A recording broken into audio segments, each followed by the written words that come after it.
My biggest takeaway from the book, The 48 Laws of Power by Robert Greene, is his first law of laws that he says in the introduction. And that is that we need to be able to control our own emotions.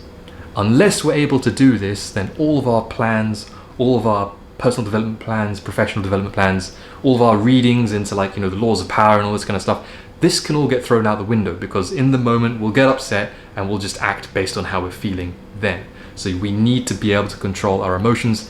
And I've reflected this on myself. Sometimes in the past I've lost my temper and I haven't acted with reason. So it's a good thing now to understand that I need to control my emotions.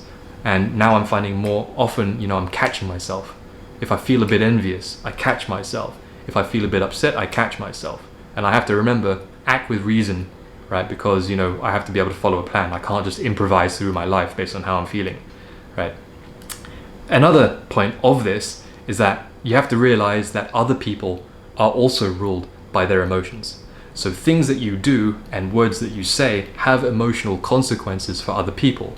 So if, for example, you're creating envy, or if you're achieving lots of things, you may be creating envy, you may be creating jealousy, right? If you say something bad about somebody, they may resent you for it, right? So what you say and what you do, it has emotional consequences.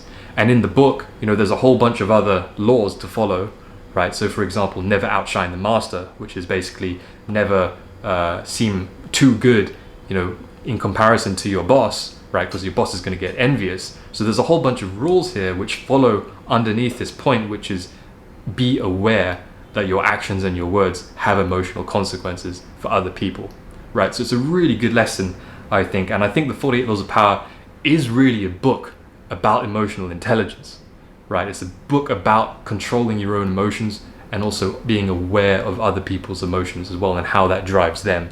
And that's also something I think shared in the book Never Split the Difference, right? Which is about negotiation and how people are driven by emotions rather than logic. So if you want something, you don't just say, I want this, you want this, okay, let's agree.